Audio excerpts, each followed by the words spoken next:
رمضان کا اصل میں جو پروگرام ہے، میں پہلے ذرا تمہیداً عرض کر دوں، یہ ہم صرف واقف ہیں روزہ دن کا اور رات کو 1 گھنٹے کی تراویح۔ یہ بہت بڑا مغالطہ ہے، بہت بڑا مغالطہ۔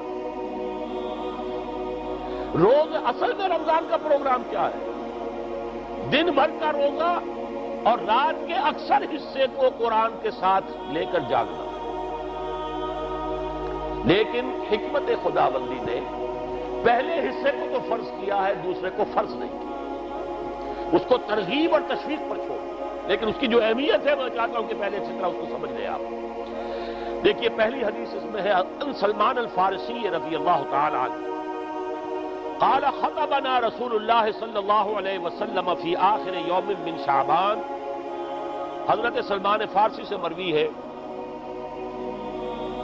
انہوں نے فرمایا کہ خطبہ ارشاد فرمایا ہمیں اللہ کے رسول نے صلی اللہ علیہ وسلم شعبان کے آخری دن۔ فقال، آپ نے ارشاد فرمایا، یہ خطبہ طویل ہے، میں نے صرف شروع کے چند جملے یہاں نقل کیے۔ یا ایھا الناس قد اظلکم شہر عظیم، اے لوگوں تم پر ایک بہت عظمتوں والا مہینہ سایہ فگن ہو گیا ہے۔ دیکھیے سایہ فگن سے وہ انگریزی کا محاورہ آپ کے ذہن میں آنا چاہیے، coming events cast their shadows before. ابھی رمضان شروع نہیں ہوا ہے، شعبان کا آخری دن ہے، تو وہ کمنگ ایونٹ جو ہے رمضان مبارک، اس کا سایہ آ گیا ہے تم پر، اس لیے حضور نے وہ لفظ استعمال کیا قد اظلکم، ظلال کہتے سائے کو، قد اظلکم شہر عظیم، بڑی عظمت والا مہینہ ہے، شہر مبارک، بہت برکت والا مہینہ ہے، شہر فیہ لیلۃ خیر من الف شہر، اس میں ایک رات وہ بھی ہے، وہ مہینہ جس میں ایک رات وہ بھی ہے جو 1000 مہینوں سے افضل ہے۔ انا انزلناہ فی لیلۃ القدر وما ادراک ما لیلۃ القدر لیلۃ القدر خیر من الف شہر۔ اب جو اگلے 2 جملے ہیں وہ نوٹ کیجئے، جعل اللہ صیامہ فریضۃ وقیام لیلہ تطوعا، اللہ نے ٹھہرایا ہے، قرار دیا ہے اس کا روزہ رکھنا تو فرض کے درجے، اور اس کی رات کا قیام تطوع کے درجے میں، اپنی مرضی پر، اپنی خواہش پر، نفل کے طور پر یہ تم پر لکھ دیا گیا ہے، لکھا تو گیا ہے، جعلہ تو ہے۔ مجعول کا جو پہلا مفعول ہے وہ کیا ہے؟ جعلہ کا مجعول اول کیا ہے؟ دن کا روزہ، اور مجعول ثانی کیا ہے؟ قیام لیلہ، رات کو کھڑا رہنا۔ اب یہ رات کا کھڑا رہنا، اس کی کتنی مقدار ہوگی؟ کہاں سے معلوم کریں گے؟ قرآن سے۔ جب یہ لفظ آیا ہے سورہ مزمل میں، یا ایھا المزمل قم اللیل الا قلیلا نصفہ او انقص منہ قلیلا او زد علیہ ورتل القرآن ترتیلا، یہ معنی ہے۔ اے لحاف کمبل میں لپٹ کر لیٹنے والے، کھڑے رہا کرو رات کو سوائے اس کے تھوڑے سے حصے کے، یعنی آدھی رات یا اس میں تھوڑا سا کم کر لو، جسے پھر کہا مفسرین نے 1/3 رات کم سے کم، اور زد علیہ ہے کہ آدھی پر بھی کچھ زیادہ کرو، یہ 2/3 رات ہو۔ ورتل القرآن ترتیلا، اور قرآن کو اتارا کرو تھوڑا تھوڑا تھوڑا، ترتیل، تفعیل، تنزیل، جیسے قرآن تھوڑا تھوڑا محمد پر نازل ہوا صلی اللہ علیہ وسلم، ایسے ہی تھوڑا تھوڑا تھوڑا قرآن اپنے اندر اتارو، ہیمر اٹ ڈاؤن، اپنے ذہنوں میں اتارو، اپنے قلب میں اتارو۔ اس کے لیے رات کو کھڑے رہو، اور قیام اللیل کم سے کم 3/4 شبوں پر اطلاق ہوگا، اس سے کم پر تو اطلاق ہے ہی نہیں۔ اگلی حدیث پڑھیے، اور یہ ہے جو عام طور پر ہر مسجد میں بھی آج کل خوب یہ گونج رہی ہوگی حدیث بیان ہوتی ہے، اس لیے کہ بخاری اور مسلم دونوں میں موجود ہے، متفق علیہ روایت ہے، اس سے اونچا تو درجہ سند کے اعتبار سے تو حدیث کا کوئی اور درجہ اس سے اونچا ہے نہیں۔ عن ابی ہریرہ رضی اللہ عنہ قال قال رسول اللہ صلی اللہ علیہ وسلم، حضرت ابو ہریرہ سے روایت ہے، آپ نے فرمایا کہ حضور نے ارشاد فرمایا، من صام رمضان ایمانا واحتسابا غفر له ما تقدم من ذنبه، جس نے روزہ رکھا رمضان مبارک کے دوران اللہ پر یقین رکھتے ہوئے اور اس سے اجر و ثواب کے حاصل ہونے کی امید میں، اس کے تمام پچھلے گناہ معاف ہو جاتے ہیں۔ وَمَنْ قَامَ رَمَضَانَ ایمانا واحتسابا غفر له ما تقدم من ذنبه، اور جو کھڑا رہا رمضان کے دوران، کھڑا رہا ہے، جیسے سامہ، میں نے شروع میں آپ سے عرض کر دیا تھا یہ مصدر سامہ یصوم صومن، قام یقوم قیاما، ومن قام رمضان، جو کھڑا رہا رمضان کے دوران، پورے رمضان کے دوران کھڑا رہا، ایمان و احتسابا کی شرط پھر وہی ہے، غفر له ما تقدم من ذنبه، وہی اجر اس کا بھی ہے۔ ومن قام لیلۃ القدر ایمانا واحتسابا غفر له ما تقدم من ذنبه، اور جو خاص طور پر لیلۃ القدر میں کھڑا رہا ایمان اور احتساب کے ساتھ، اس کے بھی پچھلے گناہ معاف ہو گئے۔ اب یہ قامہ اور سامہ جیسے آ رہا ہے ایک دوسرے کے ساتھ پیرلل ہو کر، اس کو نوٹ کر لیں۔ من سام رمضان، من قام رمضان، کیا یہ 1 گھنٹے کی تراویح جو ہے اس پر پوری اترتی ہے کہ نسبت خاک رہا بعالم پاک ہوتا، کوئی اس میں ریشو پروپورشن جڑتی نہیں؟ اگلی حدیث بھی پڑھ لیجیے، یہ وہی آگے عبداللہ ابن عمرو بن العاص رضی اللہ تعالیٰ عنہما، جن کے بارے میں نے عرض کیا تھا، بہت ہی زاہد منش، بڑے عابد، ہر روز روزہ اور پوری رات نماز پڑھتے تھے، وہ راوی ہے اس کے۔ عن عبداللہ ابن عمرو رضی اللہ عنہما ان رسول اللہ صلی اللہ علیہ وسلم قال الصیام والقرآن یشفعان للعبد، روزہ اور قرآن دونوں بندے کے حق میں شفاعت کریں گے۔ یقول الصیام، روزہ یہ کہے گا اے رب، اے پروردگار، انی منعتہ الطعام والشہوات بالنہار، میں نے تیرے اس بندے کو روکے رکھا کھانے پینے سے اور شہوت سے دن کے وقت، فشفعنی فی، میری وجہ سے روکا رہا، یہ کھانے کو اچھے سے اچھے جو ہے وہ موجود تھے کھانے، اور پینے کے لیے اعلیٰ سے اعلیٰ مشروب تھے، یہ رکا رہا میری وجہ سے کہ روزہ رکھا ہوا تھا، اور جیسا میں نے کہا منکوحہ بیوی موجود تھی لیکن رکا رہا، تھامے رکھا اس نے اپنے آپ کو میری وجہ سے، تو میری شفاعت اس کے حق میں قبول۔ وَيَقُولُ الْقُرْآنُ، اور قرآن یہ کہے گا مَنَعْتُهُ النَّوْمَ بِاللَّيْلِ، میں نے اسے روکا رکھا رات کو سونے سے، فَشَفِّعْنِي فِيهِ، تو پروردگار میری شفاعت اس کے حق میں قبول فرما، فَيُشَفَّعَانِ، تو ان دونوں کی شفاعت قبول کی جائے گی۔ سوال یہ ہے کہ کیا روزہ 1 گھنٹے کا یا 2 گھنٹے کا ہے؟ تو یہ قیام جو ہے یہ 1 گھنٹے کا کیسے ہو گیا؟ تو میں نے پہلے کوسچن مارک آپ کے ذہن میں کھڑا کر دیا، اب جواب سنیے اس کا۔ جواب یہ ہے کہ اس کو اللہ تعالیٰ کی حکمت یہ تھی کہ اسے فرض نہ کیا جائے، اس کو معلوم ہے۔ عالمان سیکون منکم مرضی وآخرون یضربون فی الارض یبتغون من فضل اللہ وآخرون، اللہ کے علم میں ہے میرے کچھ بندے ہوں گے بیچارے غریب مصدوم، دن بھر مشقت کریں گے، محنت کریں گے، اور روزہ ہی رکھ لیں، بہت بڑی بات ہے، بہت بڑی بات۔ رات بھر کا قیام کیسے کریں گے؟ 2/3 رات کیسے کرے جائیں گے؟ آدھی شب کیسے ممکن ہے؟ لہذا فرض نہیں کیا، حضور نے بھی فرض نہیں کیا، نہ اس کو آپ نے لازم کیا، نہ اس کے لیے وہ زوردار جو لوگوں سے کہا کہ ضرور پڑھو، چھوڑ دیا پڑھو، اور سب لوگ پڑھتے تھے اپنے طور پر۔ اب یہ کہ کوئی آدھی رات کھڑا ہے، کوئی 1/3 رات ہے، کوئی پوری رات ہے، حق ہے اللہ کی مرضی۔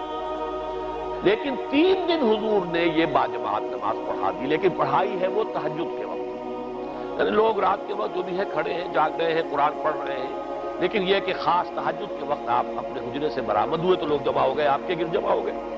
آپ نے 3 دن یہ 8 رکعتیں جو تہجد کی حضور کی ہوتی تھی، وہ آپ نے 8 رکعتیں پڑھائیں باجماعت، لیکن وہ وقت تہجد کا تھا، یہ نوٹ کر لیجیے۔ 4تھے دن بھی صحابہ منتظر رہے، جب حضور برآمد ہوں گے تشریف لائیں گے، نہیں آ رہے حضور، تو کچھ کھگار بھی رہے ہیں، کہیں پتہ نہیں حضور کہیں اونگ نہ آ گئی ہو تو ہماری آوازوں سے جاگ جائیں، پھر بھی نہیں آئے حضور۔ اگلے روز آپ نے فرمایا کہ میں جان بوجھ کر نہیں آیا، میں اگر یہ متواتر تمہیں پڑھاؤں گا تو یہ تم پر فرض ہو جائے گا۔ یہ ہے وہ رافت و رحمت، بالمومنین رؤوف الرحیم، جو اللہ تعالیٰ کی شان ہے رحمان الرحیم ہونے کی، بالمومنین رؤوف الرحیم، یہ محمد الرسول اللہ کی ہے، تم پر یہ سختی جو ہے یہ تمہارے لیے قابل برداشت نہیں ہوگی، لہذا میں نے یہ 3 دن سے پڑھائی ہے، اگر مسلسل پڑھاتا تو فرض ہو جاتا۔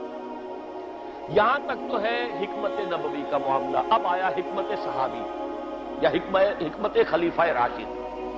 یہی معاملہ رہا حضور کی حیات طیبہ کے دوران، یہی حضرت ابوبکر رضی اللہ تعالیٰ عنہ کی خلافت کے دوران، یہی حضرت عمر کا بھی ابتدائی دور۔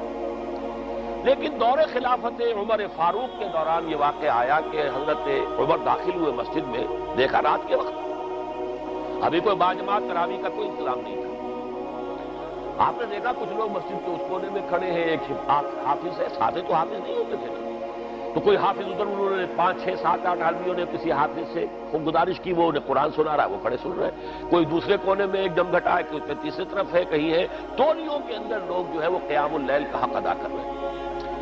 آپ نے فرمایا کیا ہی بہتر ہو کہ یہ سب جمع ہو جائیں ایک امام کے پیچھے، اور پھر یہ کہ اسے عشاء کے ساتھ متصل رکھ دے، تاکہ جس کو کہتے ہیں عربی میں ما لا یترک کلہ لا یترک کلہ، اگر کوئی شے کل کی کل حاصل نہیں ہو سکتی تو کوئی شخص بھی مسلمان بالکل محروم نہ رہ جائے، کم سے کم یہ 20 رکعت تراویح کو پڑھے اور قرآن سن لے، تاکہ کسی نہ کسی درجے میں تو اس کا بھی حصہ ہو جائے اس کی برکات میں سے. یہ ہے حکمت حضرت عمر فاروق کے فیصلے کی. اور چونکہ حضور نے فرمایا علیکم بسنتی و سنت الخلفاء الراشدین المہدیین، تم پر لازم ہے کہ میری سنت کو اور میرے خلفاء راشدین کی سنت کو مضبوطی سے پکڑو. یہ وجہ ہے کہ فقہاء اربعہ جو ہیں ہمارے، وہ سب کے سب اس کو واجب کے درجے میں رکھتے ہیں، اس لیے کہ یہ فیصلہ حضرت عمر کا، عمر خلیفہ راشد ہے رضی اللہ تعالی عنہ. لہذا یہ نظام بن گیا تراویح کا. اب میں اس کی نفی نہیں کر رہا، لیکن جو شخص سمجھتا ہے کہ اس سے اصل حکمت اور غرض و غایت پوری ہو گئی، وہ مغالطے میں. یہ تو علی الاقل کم سے کم اس درجے میں کہ ہر مسلمان کم سے کم اس درجے تک تو جو ہے وہ کچھ نہ کچھ حظ حاصل کر ہی لے، اور وہ اس سے محروم نہ ہو بالکل ہی. ما لا یدرک کلہ لا یترک کلہ، اس درجے میں حضرت عمر کا فیصلہ ہے، اور اسی کی وجہ سے ہمارے خلفاء، ہمارے جو ائمہ اربعہ انہوں نے قبول کیا ہے. اور یہی اس مسئلے کا حل ہو جائے گا. جو اہل حدیث حضرات اس کے اوپر جو ہے چیلنج بھی شائع کرتے ہیں، کوئی ثابت کر دے حضور سے 20 رکعتیں تو ہم اتنے لاکھ، ہم بھی کہتے ہیں کہ حضور سے ثابت نہیں ہے، کون کہتا دعویٰ ہی نہیں. یہ تو حضرت عمر کا فیصلہ ہے. حضرت عمر کا فیصلہ، خلیفہ راشد کا فیصلہ، اس کو امت نے قبول کیا ہے، لہذا وہ نظام ہے، رہے گا. اور یہی جو ہے آپ کو معلوم ہے، حالانکہ یہاں اکثریت جو ہے وہاں پر وہ اہل حدیث حضرات کی ہے سعودی عرب میں، حرمین میں وہی 20 رکعت تراویح ہوتی ہے. اس لیے کہ وہ ان کا جو آفیشل مسلک ہے وہ مسلک حنبلی، حنفی نہیں ہے، وہ حنبلی مسلک میں بھی یہی ہے، شافعی میں بھی یہی ہے، مالکی میں تو 36 تک کی روایتیں موجود ہیں، 36 رکعت. لیکن یہ ہے کہ یہ ہے وہ 20 رکعت تراویح کا معاملہ، اس کی نفی میری بات سے نہ سمجھ لیجیے گا، وہ ٹھیک ہے، حضرت عمر کا فیصلہ ہے. پھر یہ کہ یہ آسان ترین ہے کہ عشاء کے ساتھ ہی متصل پڑھ لیں، اور آج تو ہماری نیند کا کوئی حصہ اس میں جاتا ہی نہیں، کون سوتا ہے اس سے پہلے سوال ہی پیدا نہیں ہوتا. لیکن یہ جو کہہ رہے ہیں کہ قرآن کہے گا میں نے اسے نیند سے روکے رکھا، اس کا حق کہاں ادا ہوا؟ اس کا حق تو ادا ہوگا کہ تہائی ورنہ نصف شب کے لگ بھگ آپ جاگے قرآن کے ساتھ. اب سمجھیے اس کی غرض و غایت کیا ہے. اگر قرآن رمضان کا یہ دوگنا پروگرام سامنے آ گیا، اصلاً جو مطلوب ہے دن بھر کا روزہ اور رات کے اکثر حصے کا کم سے کم نصف شب جو ہے اس میں جاگنا قرآن کے ساتھ. اب اس کی جو حکمت اور غرض و غایت ہے وہ بھی اب آپ 2 درجوں میں سمجھیں. رمضان کا 2 اچھا پروگرام، دن میں روزہ رکھو، اس روح کو مزمحل کرو. اس روح کو مزمحل کرو گے، اس میں جسم کو مزمحل کرو گے، حیوانی وجود کو، تو ہی اس روح کو کچھ ریلیف ملے گا. بھاری بوجھ کسی کے قدموں میں پڑا ہوا ہے، وہ کیسے اوپر اٹھے گا؟ ذرا اس کے نیچے جو وزن ہے، لنگر بھاری ہے، جہاز کا کیسے چلے گا؟ لنگر تو اٹھاؤ. تو اس طریقے سے وہ ذرا بوجھ سے اس کو تھوڑا سا ریلیف. رات کو کھڑے ہو جاؤ، اب اپنی روح پر نازل کرو اللہ کے کلام. تیرے ضمیر پہ جب تک نہ ہو نزول کتاب، گرہ کشا ہے نہ راضی نہ صاحب کشاف. اب یہ پھوار پڑ رہی ہے تمہارے اوپر، تمہارے اندر اس کو جذب ہونا چاہیے. اس سے کیا ہوگا؟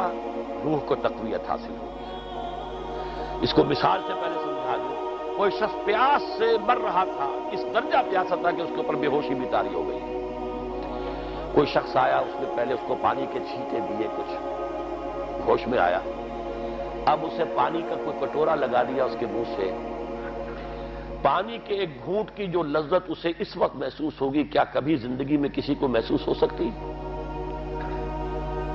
یہ پانی کتنی بڑی قیمت ہے، قیمتی شے. یہ تو اسی سے پوچھئے جسے شخص پیاس لگی تھی اور پیاس کی وجہ سے بے ہوش ہو گیا. اسے پانی کا ایک گھونٹ، جیسے کہ آپ تصور کر سکتے ہیں پیاس سے کوئی مر رہا ہو بادشاہ، وہ اپنی پوری سلطنت دے دے گا، مجھے ایک کٹورا پانی دے دو، بابا لو سلطنت، جان سے جا رہا ہوں میں تو۔ اس وقت پانی کی قدر و قیمت معلوم، آپ کی روح بے ہوش، آپ نے روزہ رکھ کر اسے کوئی تھوڑا سا لیف دیا، چھینٹے ڈالے، اب رات کو آپ نے یہ آب حیات ماء مبارکہ، دیکھیے مبارک کا لفظ دو چیزوں کے ساتھ قرآن میں ہے، ماء مبارکہ، بارش جو آسمان سے اترتی ہے یہ پانی مبارک ہے، برکت کہتے ہیں اسے ہے جو کسی شے کی مخفی جو قوتیں ہیں انہیں اجاگر کر کے باہر لے آئے، یہ برکت ہے۔ زمین کے اندر روئیدگی ہے، بارش برسی، اندر سے نکل آیا۔ اسی طرح کتاب مبارک، یہ کتاب مبارک ہے، یہ کتاب مبارک ہے، یہ تمہارے اندر سے تمہاری سوئی ہوئی روح کو بیدار کر کے پھر اسے غذا دیتی ہے۔ اب جب وہ قرآن کو پڑھے گا یا اس کو قرآن اس کے اندر جائے گا، اسے معلوم ہوگا اس سے بڑی کوئی نعمت نہیں۔ یہ ہے شکر جو پیدا ہوگا اب اس کی گہرائی کے، اس کے دل کی گہرائیوں میں۔ شکر کے معنی کیا ہے؟ احسان کی قدر شناسی۔ شکر کو امام راغب نے 3 مرحلوں میں بیان کیا ہے۔ شکر بالقلب، پہلے تو آپ کو معلوم ہو جو نعمت کسی نے دی ہے کتنی بڑی ہے، یہ احساس نہیں ہے کسی بچے کے ہاتھ پہ آپ نے ہیرا رکھ دیا، اسے کیا پتا یہ ہیرا ہے یا یہ کوئی کانچ کا ٹکڑا ہے، وہ کیا کرے گا اس کی قدر؟ بلکہ ٹافی دیں گے تو وہ سمجھے گا کہ یہ زیادہ اچھی چیز دی ہے، مجھے اس پتھر کا میں نے کیا کرنا ہے، اس لیے اسے معلوم ہی نہیں کہ یہ ہیرا ہے۔ جب تک کسی نعمت کی قدر و قیمت کا احساس نہ ہو، اس کے متناسب پروپورشنیٹ شکر آپ کر ہی نہیں سکتے۔ پھر آپ کو زبان سے شکر ادا کرنا ہے۔ الحمدللہ الذی انزل علی عبدہ الکتاب، زبان سے شکر ادا کرنا، پھر اس کا شکر کا حق ادا کرنا ہے، اس نعمت کو استعمال کرنا ہے۔ اگر نعمت لا کے رکھ دی تو بھی یہ ناشکری ہے۔ کسی بچے کو لا کر کسی اس کے والد دے کتاب نہیں بڑی عمدہ اور وہ بڑا مہذب بچہ ہے، تھینکس ڈیڈ یا ڈیڈی، اس نے شکریہ ادا کر دیا، پھر کتاب لا کے جو رکھی کبھی کھول کے دیکھا ہی نہیں، تو ناشکری کر رہا ہے یا شکر کر رہا؟ زبان سے تو شکر ادا کیا تھا تو ناشکری کر رہا، لاقدری کر رہا، اس کو پڑھا ہی نہیں۔ قرآن کا شکر کیا ہوگا؟ وہ میرا کتابچہ جو ہے مسلمانوں پر قرآن مجید کے حقوق، اگر وہ سمجھیں گے جو کہ میری اس پوری دعوت قرآنی کی جڑ اور بنیاد ہے۔ 2 چھوٹے چھوٹے کتابچے 167 میں لکھا تھا، اسلام کی نشت ثانیہ کرنے کا اصل کام، یہ اسلام کی ریوائول کیسے ہوگی، اس کی شرط لازم کیا ہے، اصل کام کیا ہے۔ ہم نعرے لگانے پر آ گئے ہیں، جلوس نکالنے پر آ گئے ہیں، اب یہ کر رہے ہیں، اب وہ کر رہے ہیں، تلواریں بھی اٹھا لی ہیں، گولیاں بھی کھا رہے ہیں، جانیں بھی دے رہے ہیں، اصل کام نہیں کر رہے۔ وہ اصل کام کیا ہے؟ یہ سن 67 کی میری تحریک ہے، اسلام کی نشت ثانیہ کرنے کا اصل کام۔ اور پھر سن 68 کی میری 2 تقریریں تھیں جب میں نے جمعے کا خود میں خود خطاب کیا تھا مسجد خضرہ سمن آباد میں، مسلمانوں پر قرآن مجید کے حقوق۔ اس کو مانو جیسے کہ ماننے کا حق ہے، اس کو پڑھو جیسے کہ پڑھنے کا حق ہے، اس کو سمجھو جیسے کہ سمجھنے کا حق ہے، اس پر عمل کرو جیسے کہ عمل کا حق ہے، اور اسے 4 دانگے عالم میں پھیلاؤ۔ یہ تمہارے پاس امانت ہے محمد رسول اللہ صلی اللہ علیہ وسلم کی۔ بلغوا عنی ولو آیۃ، پہنچاؤ میری جانب سے ایک ہی آیت پہنچاؤ۔ کس نے فرمایا؟ محمد رسول اللہ۔ مفشو ہو، عام کرو، اسے پھیلاؤ۔ 5 حقوق ہیں مسلمان پر، لیکن یہ سارے حقوق کب ادا ہوں گے؟ جب قرآن کی نعمت کی قدر ہو جائے، معلوم ہو کہ یہ کوہ نور ہیرا ہے، یہ کوئی کانچ کا ٹکڑا نہیں ہے، کوہ نور ہیرا ہے، تب معلوم ہوگا اس کی کتنی حفاظت آپ کریں گے، جس نے دیا ہے اس کا کتنا شکر ادا کریں گے، پھر یہ کہ اسے کیسے سنبھال کر رکھیں گے۔ لیکن یہ کہ اگر قرآن کا شکر ہی نہیں ہے، قرآن کی نعمت کا احساس ہی نہیں، ہوا خیر مما یجمعون، یا ایھا الناس قد جاءتکم موعظۃ من ربکم وشفاء لما فی الصدور وہدی وبشریٰ للمؤمنین، ہدی ورحمۃ للمؤمنین، قل بفضل اللہ وبرحمتہ فبذلک فلیفرحوا هو خیر مما یجمعون۔ دنیا میں انسان جو کچھ جمع کرتا ہے، جائیداد، مال، دولت، ہیرے جواہرات، زیورات اور کوئی اینٹیکس، کوئی جو ہے وہ ڈیکوریشن پیسز، جو کچھ، ان سب سے زیادہ قیمتی شے یہ قرآن ہے۔ لیکن اس کا احساس کب ہوگا؟ جب روح بیدار ہو جائے گی، جب وہ چکھے گی قرآن۔ جس کو میں کہا کرتا ہوں کہ ایمان حقیقی کیسے حاصل ہوتا ہے قرآن سے؟ جب قرآن کو سنتے ہوئے انسان جھوم جائے، اس کے اندر کوئی شے سمپیتھیٹک وائبریشن میں آ جائے، اسے کہے کہ ہاں یہی ہے، جہاں سے میں خود آیا ہوں وہیں سے یہ کلام ہے، جہاں سے میری روح آئی ہے وہیں سے یہ کلام ہے۔ اب یقین پیدا ہوا۔ اس کو اقبال نے کہا ہے باطنی تجربہ۔ ایک تجربہ وہ ہے جو ہم دیکھ رہے ہیں آنکھوں سے، سن رہے ہیں کانوں سے، چھو رہے ہیں اپنے ہاتھ سے، سونگھ رہے ہیں ناک سے، اور ٹیسٹ کر رہے ہیں اپنے جو ٹیسٹ بڈز ہیں منہ کے، یہ ہمارا ایکسٹرنل ایکسپیرینس ہے۔ لیکن ایک انٹرنل ایکسپیرینس ہے۔ ساری جو بحث اٹھائی ہے علامہ اقبال نے ریکنسٹرکشن پر، اس کا بنیادی نقطہ یہ ہے کہ انٹرنل ایکسپیرینس بھی اس ایکسٹرنل ایکسپیرینس کی طرح بلکہ اس سے زیادہ بڑھ کر قابل اعتماد، یہ ہے انٹرنل ایکسپیرینس۔ لعلکم تشکرون، تو یہ تو پہلی منزل طے ہوئی ہے ابھی صوم رمضان، صیام و قیام رمضان کا پہلا حاصل کیا ہوگا؟ وَلَعَلَّكُمْ تَشْكُرُونَ، تاکہ تم اس قرآن کی عظمت سے واقف ہو جاؤ، تاکہ تمہیں اس پر اس کی جو وقت ہے، قدر و قیمت ہے، اس کا انشاء ہوگا۔ اب اگلا مرحلہ آئے گا۔ اب یہ روح کچھ توانا ہو کر، کچھ ہوش میں آ کر کدھر اس کی توجہ ہوگی؟ کل شیء یرجع الی اصل، ہر شے اپنی اصل جڑ کی طرف رجوع کرتی ہے۔ ہمارا حیوانی وجود زمین کی طرف جاتا ہے۔ یہ سورہ اعراف میں جو کہا بلعام بن باورہ کے بارے میں، وَلَكِنَّهُ أَخْلَدَ إِلَى الْأَرْضِ، زمینی خواہشات ہی کے چکر میں آپ ہیں تو گویا کہ آپ زمین میں دسے جا رہے ہیں۔ روح بیدار ہوگی تو کدھر متوجہ ہوگی؟ اپنے مرکز کی طرف مائل پرواز کا حسن۔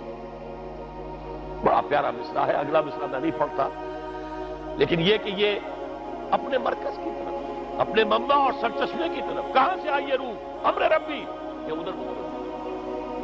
ہم پڑھا کرتے تھے اپنے ہائی اسکول کے زمانے میں، تو جو صبح پریئرز ہوتی تھی اس میں خاص نظم تھی، مجھے یہ معلوم نہیں شاعر کون ہے، مجھ کو ہے تیری جستجو، مجھ کو تیری تلاش ہے، خالق میرے کہاں ہے تو، مجھ کو تیری تلاش ہے۔ اب آپ دیکھیے پورے مذاہب کی تاریخ میں انسان کہاں کہاں گیا ہے خدا کو ڈھونڈنے کے لیے۔ کوئی برف پوش چوٹیوں کے اوپر جو ہے تپسیا میں لگا ہوا، کیوں؟ رب کا قرب حاصل کرنے کے لیے، پرماتما سے رو لگانے کے لیے۔ وہ غاروں میں ہے، تپسیا اور ریاضتیں کر رہا ہے، وہ صحراؤں میں گیا ہے، گوتم بدھ کہاں کہاں گیا ہے، کہاں کہاں گیا ہے، کچھ آپ کو اندازہ ہی نہیں۔ انسان اس کے اندر کوئی شے ہے جو کسی کو تلاش کر رہی ہے۔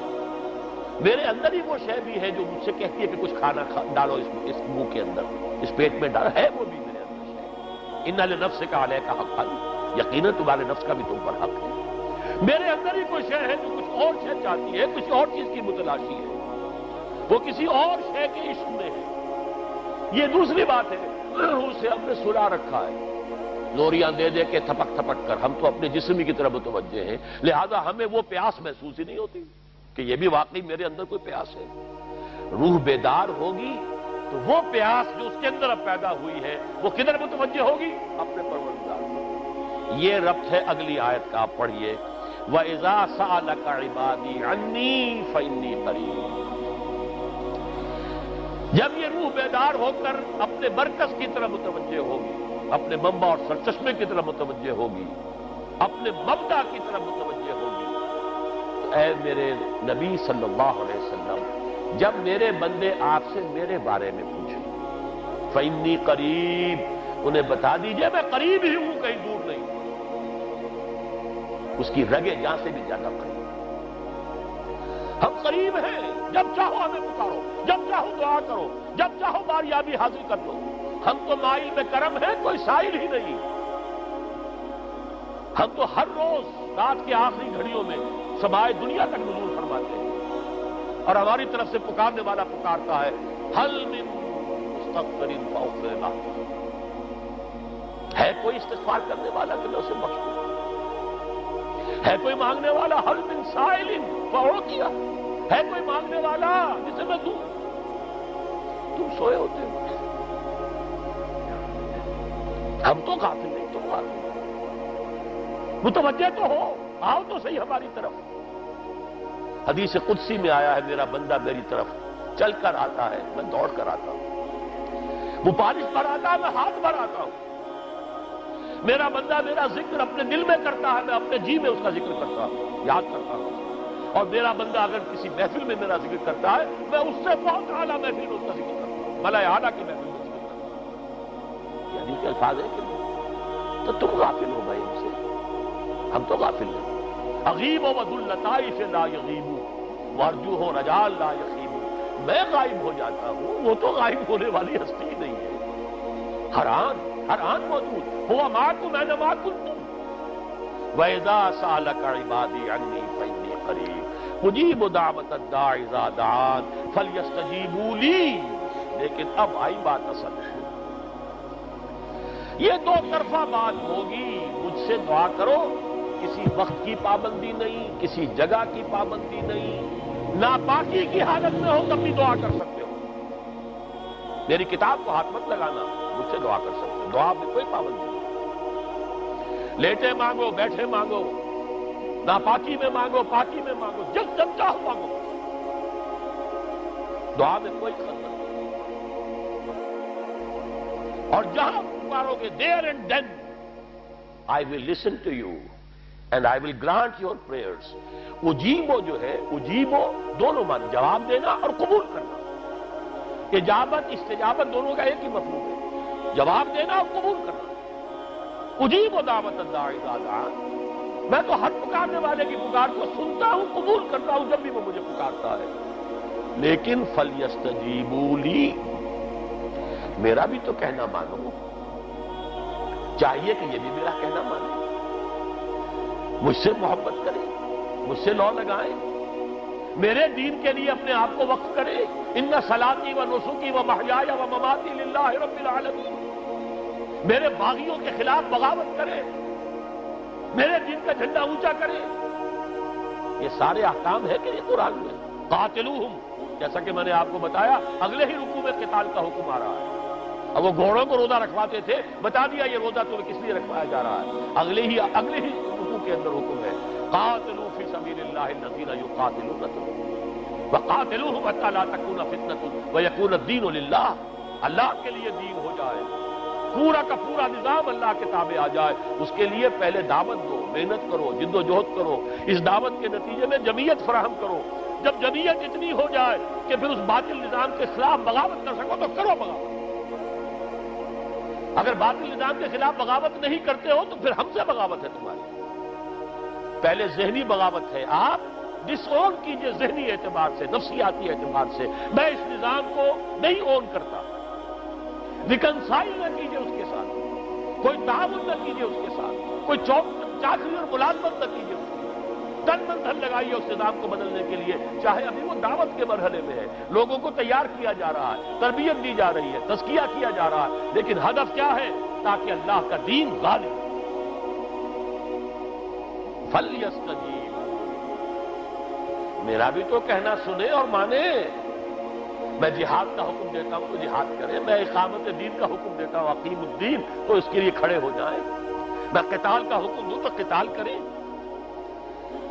فَلْيَسْتَجِيبُوا لِي وَلْيُؤْمِنُوا بِي، اور مجھ پر ہی اپنا ایمان پختہ رکھیں، توکل کریں تو مجھ پر کریں، محبت کریں تو مجھ سے، راضی رہے تو میری تقدیر پر راضی، توکل ہو، راضی برضائے رب ہو، اطاعت ہو، جب تک یہ ساری چیزیں اللہ کے لیے نہ ہو جائیں۔ والذین آمنوا اشد حبا للہ، اصل میں تو مومن وہ ہوتے ہیں جو سب سے بڑھ کر شدید ترین محبت اللہ سے کرتے ہیں۔ قل ان کان آباؤکم وابناؤکم واخوانکم وازواجکم وعشیرتکم واموال اقترفتموها وتجارۃ تخشون کسادها ومساکن ترضونها احب الیکم من اللہ ورسولہ وجہاد فی سبیلہ فتربصوا حتی یاتی اللہ بامرہ واللہ لا یہدی القوم الفاسقین۔ اے نبی سے کہہ دیجئے اگر تمہیں اپنے باپ، اپنے بیٹے، اپنے بھائی، اپنے اسپاؤسز، بیوی کے لیے شوہر، شوہر کے لیے بیوی، اور رشتے دار، اور تمہارے وہ مال جو تم نے بڑی محنت سے جمع کیے ہیں، تمہارے وہ کاروبار جن کا تمہیں اندیشہ ہوتا ہے کہ کساد مازاری نہ ہو جائے، کہیں پر جو ہے ریسیشن نہ آ جائے، اور تمہارے وہ مکان اور محلات جو تم نے بنائے ہیں، اگر یہ 8 چیزیں محبوب تر ہیں اللہ سے اور اس کے رسول سے اور اس کی راہ میں جنگ کرنے سے، جہاد سے، تو جاؤ دفع ہو جاؤ، بیٹھو وہاں یہاں تک کہ ہم اپنا فیصلہ سنا دیں۔ اور اللہ ایسے فاسقوں کو، ایسے ناہنجاروں کو ہدایت نہیں دیتا۔ یہ ہے قرآن، آیت نمبر 24 سورہ توبہ۔ فَلْيَسْتَجِيبُوا لِي وَلْيُؤْمِنُوا بِي لَعَلَّهُمْ يَرْشُدُونَ۔ اب وہ لفظ آ گیا رشد۔ دیکھیے پہلے آیا تھا لعلکم تتقون، روزہ، مجرد روزہ تقویٰ پیدا کر دے گا، ضبط نفس، اور ضبط نفس بھی وہ جو حکم خداوندی کا تابع ہے۔ یہ روزے کی ریاضت ہے، روزے کی ریاضت کا حاصل ہے۔ رمضان کے روزے کے ساتھ قیام اللیل کا دو گنا پروگرام، دن میں روزہ، رات کا قیام قرآن کے ساتھ۔ اس کا پہلا نتیجہ کیا ہے؟ لعلکم تشکرون، تاکہ قرآن کی عظمت منکشف ہو جائے، قرآن کی قدر و قیمت سے تم آگاہ ہو جاؤ، تمہیں معلوم ہو جائے کتنی بڑی دولت ہے جو اللہ نے دی ہے۔ اور آخری بات یہ، جب تمہاری روح بیدار ہو جائے گی، اپنے مالک کے ساتھ ہم کلام ہوگی، اسی کا نام دعا ہے۔ دعا ہے جس کے بارے میں حضور نے فرمایا الدعاء مخ العبادہ، یہ عبادت کا جوہر ہے۔ الدعاء هو العبادہ، دعا ہی تو اصل عبادت ہے۔ یہ دعا ہی تو ہمیں میسر نہیں ہے۔ 17 رکعتیں پڑھنی ہے ہم نے عشاء کی، لیکن اللہ کے ساتھ کوئی لوگ نہیں لگی، ادھر کی ادھر کی سوچیں آ رہی ہیں۔ 17 رکعتیں پڑھی ہو یا 7 پڑھی ہو، 10 پڑھی ہو، آپ کو اجر ملے گا، لیکن آپ کو دعا کی نصیب نہیں۔ دعا کب ہوتی ہے؟ بقول اقبال، یہ جو میرے اندر ہے فائنائٹ ایگو، انائے صغیر، انا میں، یہ چھوٹی سی انا ہے۔ اس انائے کبیر، اس انائے کبیر کے لیے سب سے بڑی جو مظہر آیت ہے قرآن مجید میں، وہ سورہ طٰہٰ، اننی انا اللہ لا الہ الا انا، میں ہوں وہ اللہ جس کے سوا کوئی الہ نہیں۔ اننی انا اللہ لا الہ الا انا، یہ ہے فاعبدنی واقم الصلاۃ لذکری۔ یہ انائے کبیر ہے، the infinite ego، اللہ، انا اللہ، the big انا، اور یہ چھوٹی سی انا ہے، انا میں۔ جب یہ انائے صغیر انائے کبیر کے روبرو آتی ہے، ہم کلام ہوئی، یہ ہے دعا۔ اگر یہ جاگی ہی نہیں، بیدار ہوئی نہیں، ہم کلام ہوئی نہیں، تو وہ دعا تو حاصل نہیں ہوئی۔ مخ عبادت جو ہے، جوہر عبادت کا حاصل نہیں ہوا۔ ہاں ایک شکل ہے عبادت کی، مراسم عبودیت ہے، یہ اشکال ہے، رہ گئی رسم ادا روح بلالی نہ رہی، فلسفہ رہ گیا تلقین غزالی نہ رہی، ایک شکل ہے، تم نے کر لی، اجر ملے گا، آخر وقت نکالا ہے، آپ اللہ کے سامنے کھڑے ہوئے، اجر سے محنت کا جو اجرت وہ دے گا، لازم اس پر بھی دے گا، لیکن حقیقت صلاۃ کوئی اور ہے۔ اسی لیے کہا محمد رسول اللہ صلی اللہ علیہ وسلم الصلاۃ معراج المومنین، اہل ایمان کے لیے یہ معراج کے درجے کی شے ہے۔ معراج میں مکالمہ ہوا تھا، التحیات للہ والصلوات والطیبات، یہ حضور نے فرمایا۔ السلام علیکہ ایھا النبی ورحمۃ اللہ وبرکاتہ، کس نے کہا؟ اللہ نے فرمایا۔ السلام علینا وعلی عباد اللہ الصالحین، حضور نے فرمایا اس سلامتی میں تمام اللہ کے نیک بندوں کو شامل کر رہا ہوں، سلامتی مجھ پر بھی ہو اور تمام اللہ کے نیک۔ یہ مکالمہ ہے، مخاطبہ ہے۔ جب تک یہ مکالمے اور مخاطبے کی شکل میں، اگر وہ انائے صغیر جاگی ہی نہیں، سوئی ہوئی ہے، بے ہوش ہے، پڑی ہوئی ہے، سسک رہی ہے یا مر چکی ہے، روح مر بھی جاتی ہے، جسم زندہ ہے، روح مر چکی ہے، جسم جان کے ساتھ زندہ ہے، حیوان انسان زندہ ہے، انسان مر چکا۔ اس لیے قرآن کہتا ہے نبی یہ مردہ ہے، اموات غیر احیاء، یہ نہیں سنتے ہیں، یہ آپ کو سمجھتے ہیں، آپ کے یہ بڑے غور سے سن رہے ہیں، نہیں سن رہے ہیں، یہ تو مردہ ہے، روحانی طور پر مردہ ہے، ان کی روح مر چکی ہے، یہ تو حیوان رہ گیا زندہ صرف، یہ چلتے پھرتے مقبرے ہیں، یہ چلتے پھرتے تعزیے ہیں، اس کے سوا کچھ نہیں۔ یہ ابو جہل کون ہے اور ابو لہب کون ہے؟ یہ حیوان ابو جہل ہے اور حیوان ابو لہب ہے۔ ظاہر بات ہے کہ آنکھ تو کتے کی بھی ہے اور بلی کی بھی ہے اور کان کتے کے بھی ہے بلی کے بھی ہے. کتا بھی دیکھ کر گاڑی آ رہی ہے تو اپنے آپ کو بچاتا ہے. تم نے بچا لیا تو کون سا بڑا کمال کیا. وہ اندر کا انسان مر چکا ہے. یہ انسان اندر کا روحانی وجود یا مر چکا یا سسک رہا ہے یا دبا ہوا ہے, بے ہوش ہے. یہ بیدار ہو اور ہم کلام ہو.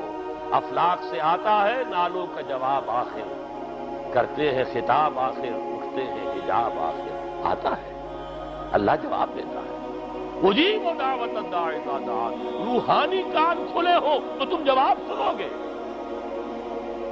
ان کانوں سے نہیں آئی. وہی جب محمد پر آئی تھی ان کانوں سے نہیں آئی تھی, وہ دل پر اتری تھی براہ راست. فإنه نزله على قلبك. ان کانوں کا ان آنکھوں کا سوال نہیں ہے, وہ دل پر براہ. روح ہے محمدی پر. یہ روح, اسی لیے وہی کو بھی روح کہا گیا ہے. لانے والا بھی روح, اور روح الامین جس پر لایا گیا وہ بھی روح محمدی جس کا مسکن ہے قلب محمدی, اور جو لائی گئی وہ بھی روح ہے. وَكَذَلِكَ أَوْحَيْنَا إِلَيْكَ رُوحًا مِّنْ أَمْرِنَا. یہ قرآن ہم نے نازل کیا, ایک روح ہے اے محمد جو آپ پر نازل کیا. مَا كُنتَ تَدْرِي مَا الْكِتَابُ وَلَا الْإِيمَانُ. اس سے پہلے تو آپ کو کچھ پتہ نہیں تھا, کتاب کیا, شریعت کیا, ایمان کیا. وَلَٰكِنْ جَعَلْنَاهُ نُورًا. ہم نے اس قرآن کو نور بنا کر آپ کو اتارا ہے. یہ ہے, اس کے لیے ہے اصل رشد. اب آخری لفظ آیا رشد. یہ گویا کہ جو مختلف الفاظ ہیں قرآن میں, کامیاب, فائزون, اولئک هم الفائزون, ٹھیک ہے, فوز, کامیابی تک پہنچنے والا, اولئک هم المفلحون, یہ ایک اور لفظ ہے. لیکن راشدون یہ چوٹی کا لفظ ہے, اسی لیے صحابہ کے لیے آیا اولئک هم الراشدون سورہ الحجرات میں. اسی لیے انسانوں میں سے نبیوں کے بعد سب سے اونچے چوٹی کے انسان ابو بکر, عمر, عثمان, علی, ان کے لیے آیا خلفاء الراشدین. علیکم بسنتی وسنت الخلفاء الراشدین المہدیین. یہ رشد ہے. رشد تک پہنچنا ہے تو یہ کام ہے, اور یہ ہے اصل حاصل صیام و قیام رمضان. اولئک هم الراشدون. اللہم ربنا اجعلنا منہم, اللہم ربنا اجعلنا منہم, اللہم ربنا اجعلنا منہم.